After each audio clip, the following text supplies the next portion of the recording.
Hi guys, welcome back to another video. If you hadn't guessed it already, this one is going to be about the Lee Enfield. And I said I'd do a video retreating the wood.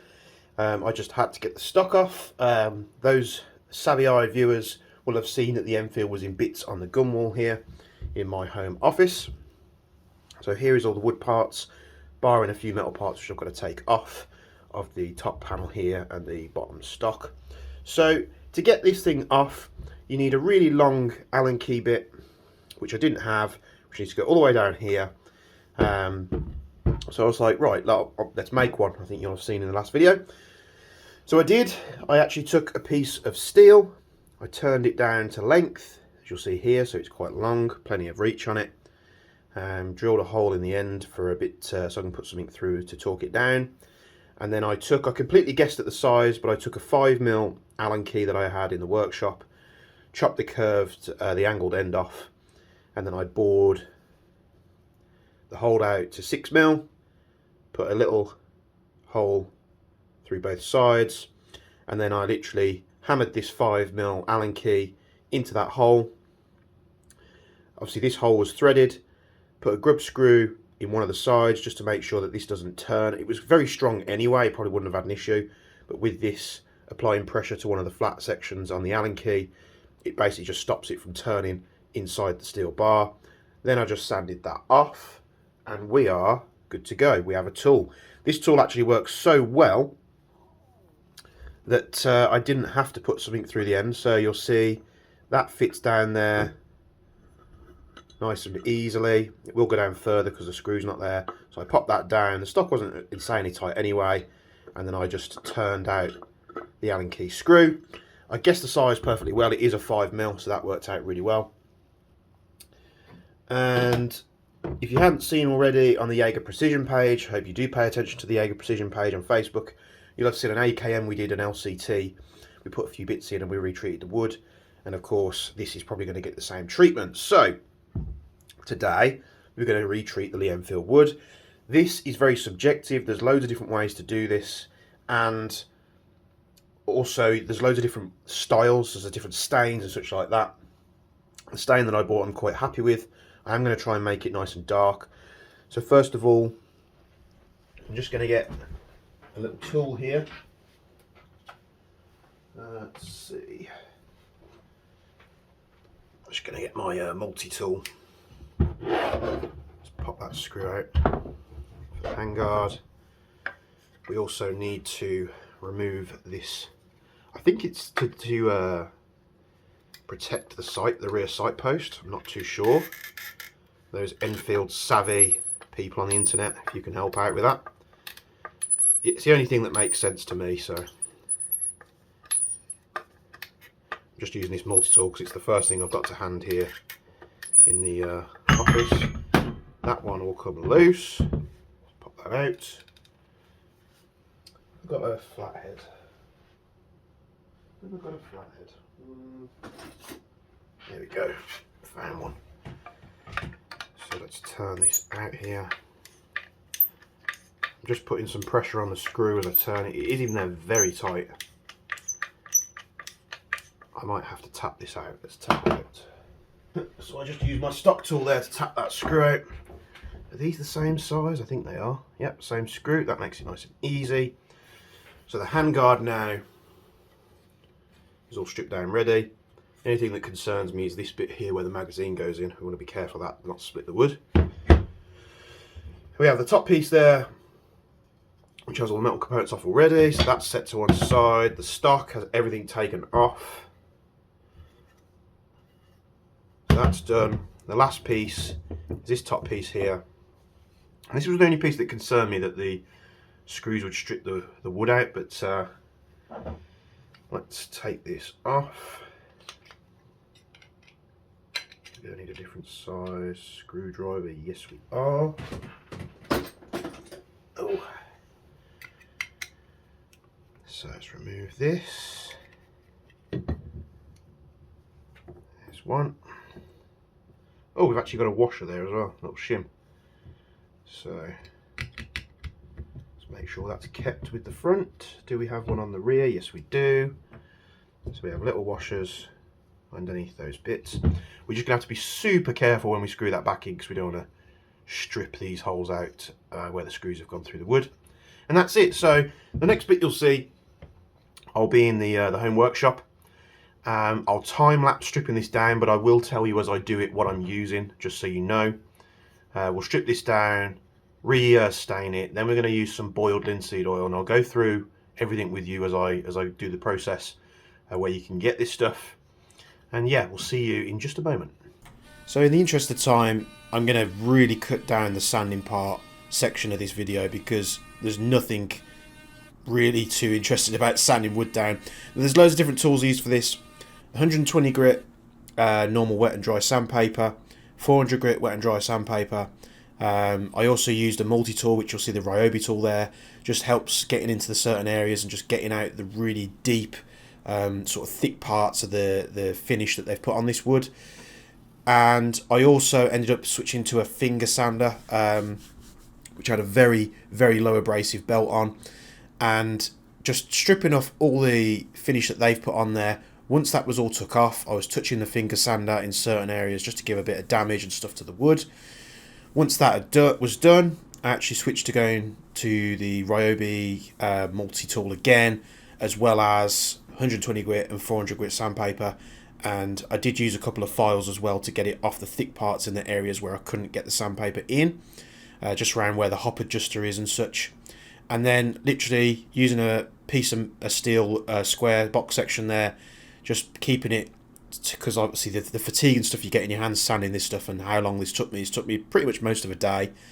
I was able to strip it down and get it nice and fairly smooth for the retreating process. So I've cut all these bits out just because the last thing you want to do is be sitting here, me telling you how to suck eggs, and then I'll be back when we stain this thing.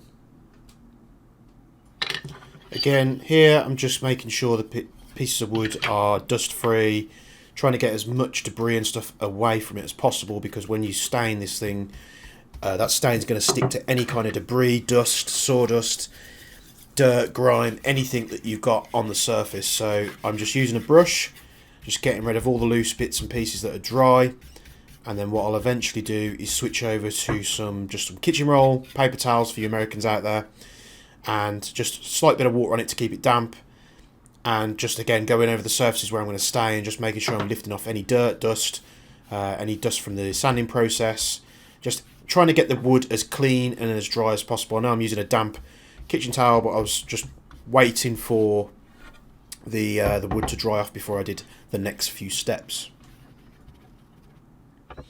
So you see I'm not going too overboard with it. The towel is literally just damp as well, it's not wet. I know it does darken the wood when you put it on there, which is a bit deceiving. And then once I've wiped over all the pieces, I wipe over the surface just to make sure that's clear as well, because the last thing we want is bits of dust and sawdust sticking to the stain as we apply it to the wood.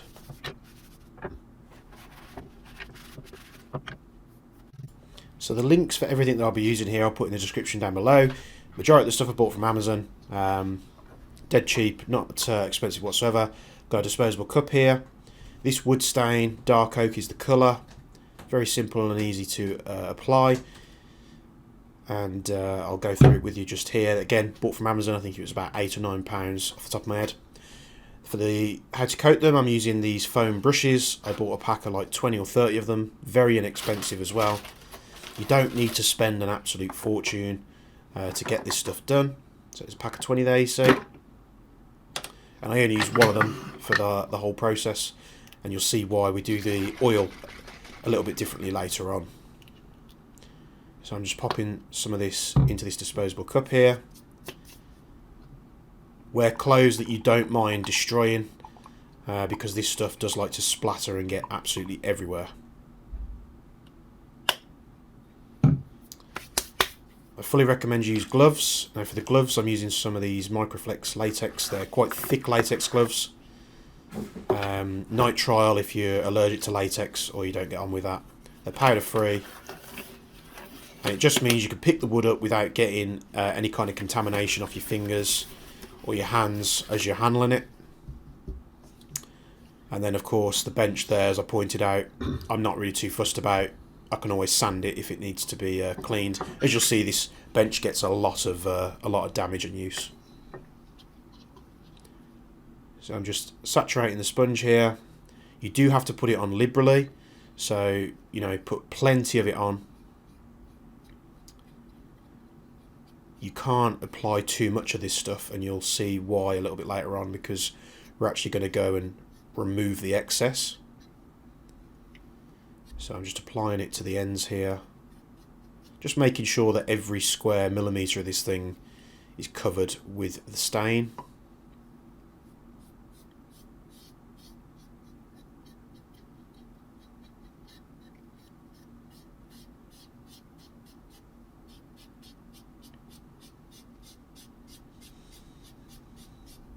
Again, don't be sort of scared and think you have to stretch this stuff out. Just get it on there nice and thick.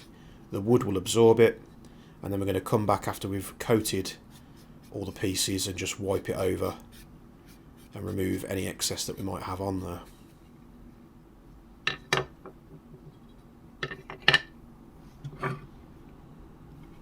I'm just going to speed this up for you for the interest of time, otherwise this would be a 24-hour long video. So you see, I'm just making sure I covered up all the areas, going from the first piece to the last piece. No need to rush, just you want to make sure that you don't leave any areas uncovered.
And then what you'll see me doing here is, once I've gone and coated all the different pieces, I just go and wipe off all the excess. You can see this part has actually started to dry out already.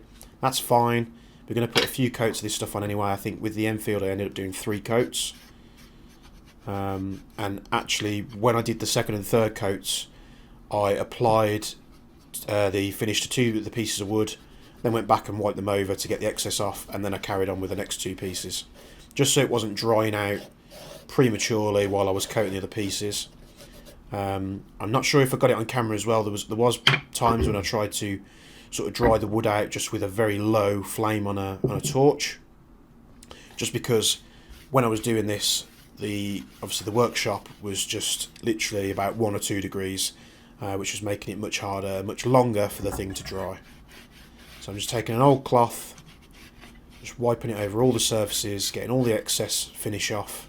It's had 1 to 2 minutes to soak in anyway, but we need to get the excess off, let it dry, and then you can assess it, see if it's dark enough for you, or carry on to make the wood even darker.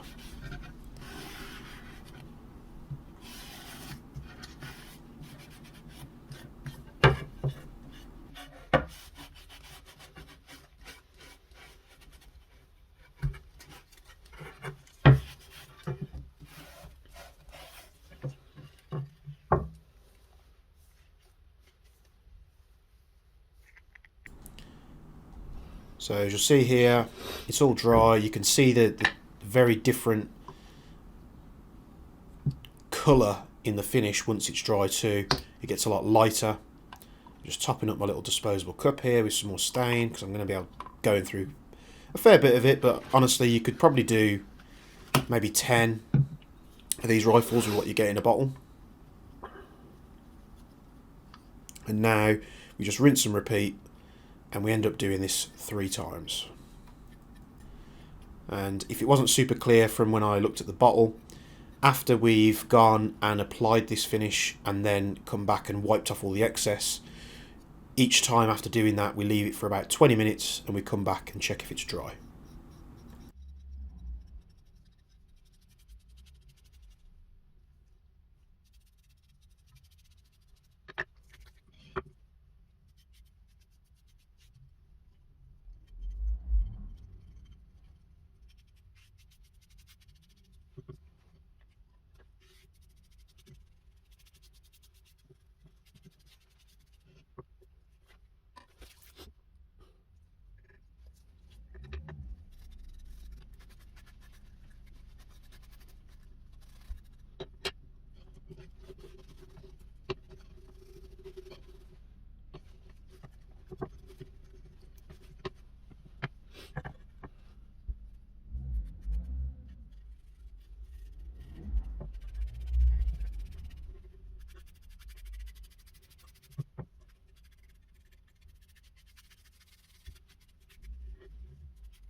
Now this next step I don't recommend that you do. This is just something that I was trying out with because it was super cold. I'm just trying to help the wood dry out because with how cold it was in the workshop, you know, I was waiting sort of 30 to 40 minutes and it still wasn't dry. So I'm not doing this to evaporate the stain. I'm just warming the wood up a little bit. It's a very gentle flame, and I'm just getting the wood back up to like a room temperature because it was just taking so long.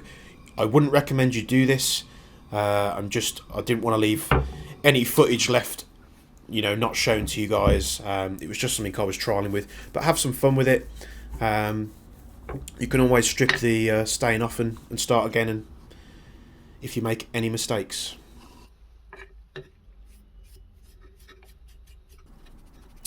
This was the third and final coat that I did. As you can see, the wood is starting to get a lot darker. I'm now just putting it on so liberally so the wood has time to soak it up, and so that I've got time to wipe off the excess here. Sped this up for you just so you, again, that you're not spending hours watching this video. If you do have any questions, you can pop them down in the comments below and I'll answer them to the best of my ability. I am not saying in any way or shape or form that I am any kind of expert in this sort of area. This is a new thing to me, but I was just, you know, read the instructions on the bottle, kind of had an idea in my head what I was going to do before I started, and was just super careful not to sort of make any sort of mistakes. This is pretty straightforward, to be honest with you. You have to do something very wrong to cause any damage or anything that was, you know, irreversible. But this is the third and final coat. Once this had sort of loosely dried and I'd wiped over it with a cloth again, I was like, right, I think that's dark enough. I don't want to take it too much because by the time we add the oil, it's going to darken the wood as well a little bit further. So just getting this on, getting it off, and then I'll literally let it sit for about 20 to 30 minutes till it was dry. Made sure that it was dry, because when you add the boiled linseed oil, you don't want it to be damp or wet in any way. If you do come back and it's not dry yet, you can just leave it, and just, there's no rush with this thing, especially when you add the oil. You'll see later on we leave it for about 24 hours. Again, I'm just using the same microfiber cloth. You do need to use something that's lint free. You don't want to leave any debris behind. We're using tissues or something that's going to leave cotton pieces or anything like that. Microfibers are usually pretty good for this. So I use the same cloth throughout the whole thing. As you'll see, it's leaving nothing behind, nothing to get in the way or get stuck in the stain or the oil when we apply that. And just taking off all the excess so that when we come back, this thing is as dry as it can be.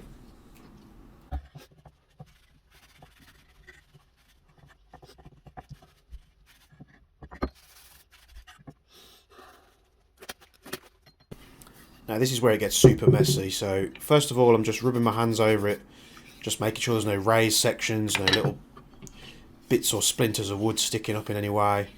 Just make sure it's nice and smooth, because at the end of the day, you're going to be handling this thing when you're using it, so you want it to be comfortable. And then the boiled linseed oil, I use the same brand stuff, link in the description below. It was off Amazon, bought it all at the same time on Prime, came next day. And this is super easy to apply. They tell you to apply it with lint-free cloths and do this, that and the other, but honestly, looking at things online, this is the best method that I came across looking through videos on YouTube and such. So we'll get straight into it. Again, gloves on for this. It's going to get super messy. I had an extra cloth to one side that hasn't got the stain on it, and literally put this stuff in your hand. No cloths needed, because you're going to absolutely saturate the wood with this. And we're just making sure that every square inch of this wood is covered with boiled linseed oil. Don't be afraid of it. I even applied it to all the areas which I haven't touched with the sanding or the stain, just to make sure that everywhere that is exposed wood has this treatment applied. And again, don't use a lint-free cloth. Get it in your hands, get nice and messy, get in there. Insert all your adult theme jokes down below in the comments, but you know, this was just the best method that I found, and it's super easy. Just put some gloves on, obviously, because you don't want the oil making a mess. And once this is applied, and after leaving it for a certain amount of time, they tell you to come in with the same cloth that you've used to wipe it over and remove any excess. They want you to use the same cloth because they don't want you to completely dry it out. They just want you to get rid of all the stuff that's not needed. So this little cloth that you see here on the right hand side, I'll tip some oil on this later on, just so when I come back and wipe it over, it's got saturated, you know, it's damp with the oil.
With that done, now you can just remove your gloves. If you've been using your bare hands, see it, you know, fair play. You get in there, you do what you want to do. And you'll see here, just before I disappear and leave this for I think about 20-30 minutes, about 20 minutes, yeah. So 20 minutes we need to leave it for before we come and just wipe over it with the, what they say, the cloth that you used.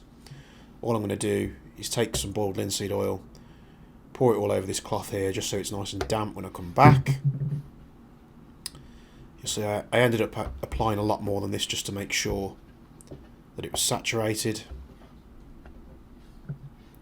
Just recreating the process that they want you to do, but of course I didn't use any cloths to apply this stuff. So the only thing you won't see is I come back after 20 minutes, I wipe over all the wood with this cloth that's damp with the boiled linseed oil, and then after that I leave it for 24 hours, and then you can repeat the process if you want to, but we're going to cut that out because it's just more of the same, and we'll be back when it's done, ready to be reinstalled. Okay, we are back.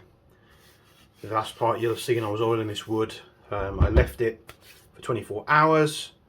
After I think 20-30 minutes I wiped it over with a cloth that was just damp with a bit of oil. Left it for 24 hours, come back, repeat the process as many times as you want to do it. But this wood, as I'm sure you'll agree, looks absolutely fantastic. So we're going to get this thing put back together. There's a few bits and pieces that have gone into the cylinder, just parts that we are trialing. Yes, we're going to be making some bits and pieces for the Lee Enfield. Let's just take all the parts out of our little tub here. Try to remember where they all go. So, first of all, I'm going to pop the sling back on the stock here. All the longer parts of the sling loops, I believe, go to the side of the bolt handle. Let's pop this on here. While I was doing all these bits and pieces, I decided to do it voiceover over the video just so I could concentrate on what I was doing, and then I could go and speak over it afterwards. So the sling loops on there, that we'll leave to one side because that'll probably be the thing that makes this go out of frame here. So butt pad, or the stock end piece there, and the wood, as I'm sure you'll agree, looks absolutely fantastic. Now, if you didn't know already, we've got a full disassembly and reassembly guide on the YouTube channel, which you can go and look at, which is just, again, repeating the process here, but the wood's finished. So I'm going to cut this bit short just because it's more of the same, and we'll be back when we're ready to put the stock on, and we'll take a look at how this thing looks after the full process. So we have this huge screw here. I've got my special little tool that I made. Let's line this up through the stock first. There we go, let's push through. We're going to, let's just make sure before we put that on that those two screws are tight, which they are. This is going to be very difficult for you if you haven't got an Allen key of that certain size, or length should I say.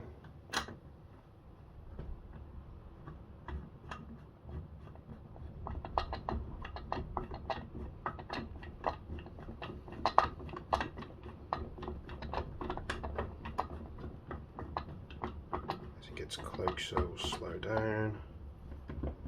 I don't think this needs to be super tight, but we don't want it coming loose.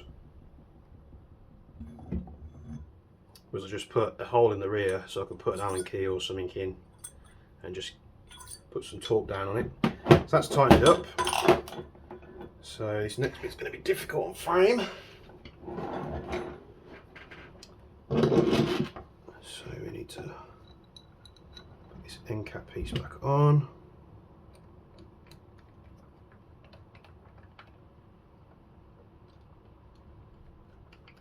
And yes, the metal and this rear end cap are going to look very new in comparison to the wood now. I'm not too worried about that because I'll probably, it will scratch and mark up during use anyway, and then if we need to revisit it we can just take this end cap off and repaint it because it is painted. If it was a solid piece of brass we could obviously tarnish it and make it look good. So here we are. This thing now looks absolutely fantastic. You see I've just put divots and dents in the wood. It's still very you know, I don't want to say dusty, but it's been a dusty environment. So obviously getting the hands on with that, it'll grime and grub it up even further when you're out using it on the field. But this now,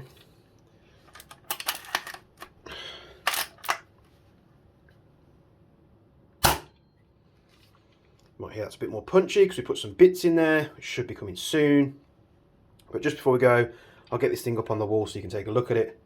But that is how you treat the wood on your S&T Lee Enfield. This will work for any type of wood. There's different stains and stuff as well. But as I'm sure you'll agree, this thing now looks fantastic. So let's get it on the wall, get some video, and I'll see you in the next one.